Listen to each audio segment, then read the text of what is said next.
তো hello student, আজ তোমাদের কাছে নিয়ে এসেছি একটা খুব দারুণ ট্রিক্স।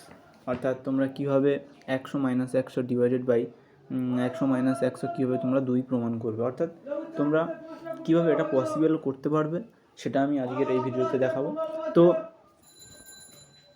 তো এই ভিডিওটা করার আগে আমি একটাই কথা বলবো, তোমরা যদি এই চ্যানেলে কেউ নতুন হয়ে থাকো তো অবশ্যই সাবস্ক্রাইব এবং লাইক অবশ্যই করবেন এবং নোটিফিকেশান অল করে রাখবেন, কারণ নোটিফিকেশান অল করে রাখলে তোমরা সমস্ত ভিডিও আমার পরপর দেখতে পাবে। তো চলো স্টুডেন্টস, শুরু করা যাক এই ভিডিওটা। তো চলো কীভাবে প্রমাণ করতে পারছি সেটা দেখে নাও তোমরা। আমি আমার ডিজিটাল বোর্ডে চলে যাচ্ছি।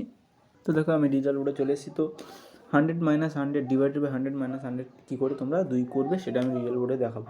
তো দেখো আমি টুকে নিয়েছি। তো আমি এখান থেকে 100 - 100 ডিভাইড বাই 100 - 100 এটাকে আমি একটা অন্য ফর্মে লিখছি। তো দেখো কীভাবে লিখছি। তো দেখো আমি 100টাকে আমি 10 স্কোয়ার করছি। তো দেখো আমি 10 স্কোয়ার মাইনাস এখানে আমি 10 স্কোয়ার করছি। তো ডিভাইডেড এখানে আমি নিচেরটা 10 স্কোয়ার করছি না, আমি শুধু নিচ থেকে আমি 10 কমন নিচ্ছি। তো 10 কমন নিলে কী হচ্ছে, তো 10 এখানে 10 মাইনাস 10 থাকছে। দেখো 10 10 কে 100, 10 10 কে তো 100 - 100 থাকছে। তো এই ফর্মে লিখছি। তো লেখার পরে আমি এখানে সমান দিয়ে এটা লিখতে পারি। দেখো এ স্কোয়ার মাইনাস বি স্কোয়ার ফর্মে আমি ফেলতেই পারি।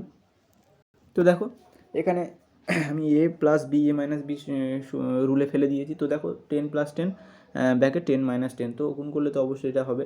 তো এই ফর্মে ফেলেছি, নিচেরটা সেম থাকছে, নিচেরটা কোনো পাল্টাচ্ছে না, তো সেম থাকছে। তো এবার এখানে আমি যদি এখান থেকে একটা জিনিস আমি কাট করে দিই, দেখো এখান থেকে আমি 10 - 10 আর এখানে 10 - 10 আমি কেটে দিলাম।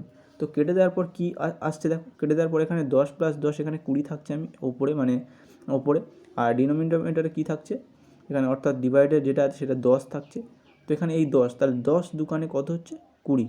তো এখানে আমার 2 অ্যান্সার চলে আসছে। তো দেখো একটা খুব দারুণ টিক্স। তো এরকম টিক্স তোমাদের আরও অনেক নিয়ে আসবো। তো এখানে কীভাবে 2 প্রমাণ হলো তোমরা নিশ্চয়ই বুঝতে পারলে। তাহলে ফার্স্ট তোমরা 10 স্কোয়ার করে ওপরে করে নেবে, ডিনোমিনেটরটা কী করবে তোমরা 10 কমন নিয়ে নিচেরটা একটা, অর্থাৎ 10 - 10 আর 10 - 10টাকে তোমরা কাট করে দেবে। তো এই হলো আমার ট্রিক্স। তো এখান থেকে তোমরা কীভাবে বুঝতে পারছো কীভাবে 2 হচ্ছে। তো আরও এবার খুব দারুণ দারুণ টিক্স আমি আমার আইকিউ প্লেলিস্টে দিয়ে দেবো। তো এটাও তোমরা আইকিউ প্লেলিস্টে পেয়ে যাবে। তো আজকের ভিডিও এই পর্যন্ত। তো পরবর্তী ভিডিও তোমরা দেখার জন্য এই চ্যানেলটি অবশ্যই সাবস্ক্রাইব করে রাখবে।